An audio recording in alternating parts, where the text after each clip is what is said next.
Good morning. It's the 18th of December, 2025, as we're coming to the end of this week. Very close to Christmas now, and lots of things are happening. We're seeing the complete collapse of the British imperial system. The British imperial system started its powerful move back in the 1970s, 50 years ago. And we're seeing a complete collapse right now in plain sight. And it's being exposed by Russia. And they're showing how the whole of the British imperial system, the EU and NATO, no longer have any value in today's world. But on the way out, of course, they don't want to go out without a fight. A bit like what happened last year and the year before with the USA, with the hegemony, and still happening to a degree with Venezuela. But they're being exposed for what it is, as the playing field is being levelled. And I can assure you, it's being levelled. Good morning, Paul. Good morning, Drew.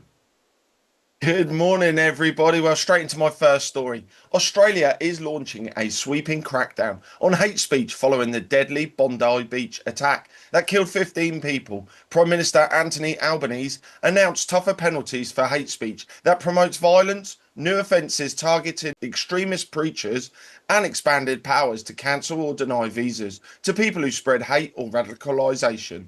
The reforms also include blacklisting extremist groups and making hate an aggravating factor in sentencing. Officials say the measures are aimed at protecting communities and preventing future attacks. But critics are saying, is this the next level of clamping down on freedom of speech? Well, it is, Paul, and this is very, very important, but the light is exposing the darkness. And all of the hatred is coming from one side. At the moment, we're getting a clear definition of what's on the side of good, which is the side of God, and that's on the other side, which is dark. The light is exposing this hatred that's coming out.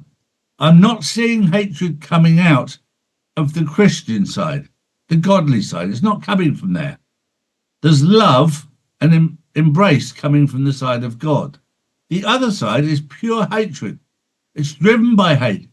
And it'll be a shock that some of the people that we thought, some of the groups of people that we thought were on the side of good are not.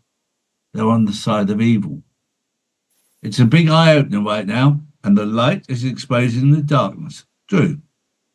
Good morning, Charlie. Good morning, Paul. Good morning, everyone. The fight back begins.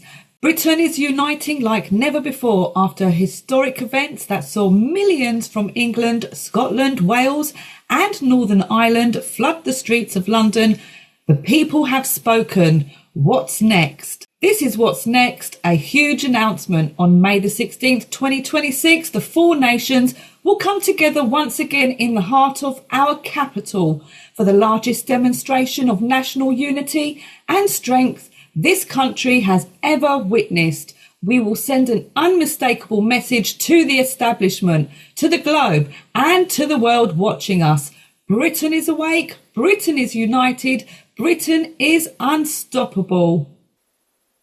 It certainly is. And as we move out of 2025, which is in the Chinese calendar, the year of the snake, snakes shed their skin.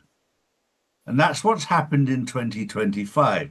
It's a shedding of everything that's unneeded, everything that's dead, everything that's worthless. But you'll be glad to know that in 2026, we're moving into the year of the horse. That's power, that's leadership, that's moving forward.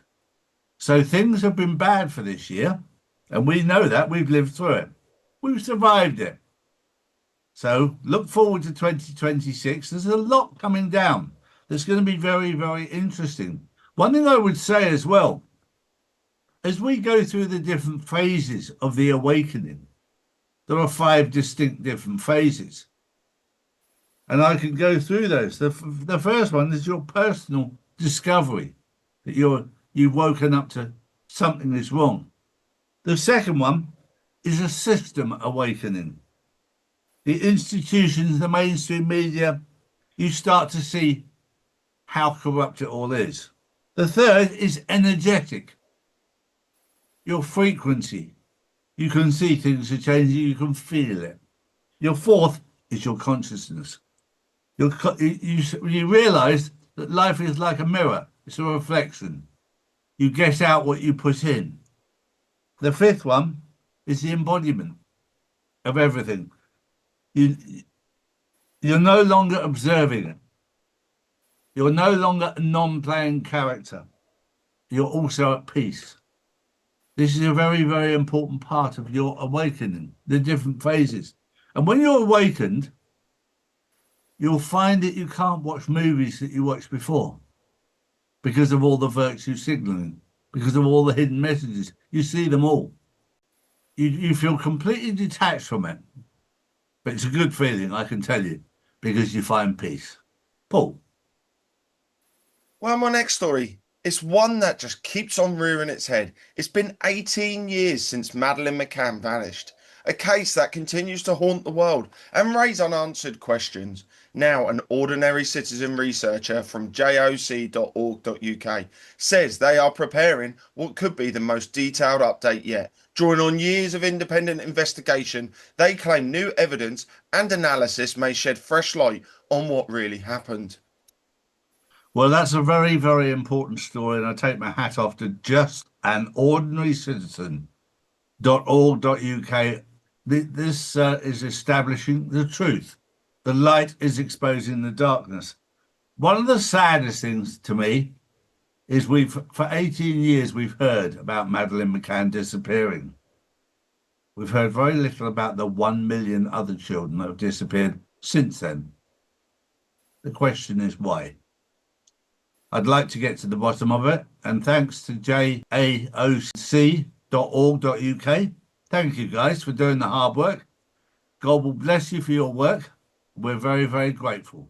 Next up, WikiLeaks co-founder Julian Assange has filed a criminal complaint against the Nobel Foundation, accusing it of violating Alfred Nobel's will by awarding Peace Prize funds to Venezuelan opposition figure Maria Corina Machado, who has publicly backed US military action against Venezuela.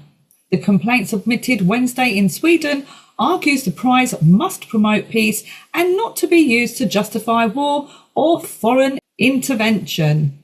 And thank God for people like Julian Assange. These people should be recognised for their work. Julian did huge amounts of research, thorough research, which exposed the levels of corruption within the government and worldwide. And if it wasn't for people like Julian, we wouldn't have known this stuff. But the light is exposing the darkness, and we've been through a tough year. It's very, very important that we know the truth, although the governments have decided that we don't need to know the truth. There are certain things we don't need to know. I get that. But we're coming into a very interesting year in 2026. That was the news on the 18th of December, 2025. Take care, everyone. Bye-bye. Noble Gold. Real assets. Real value.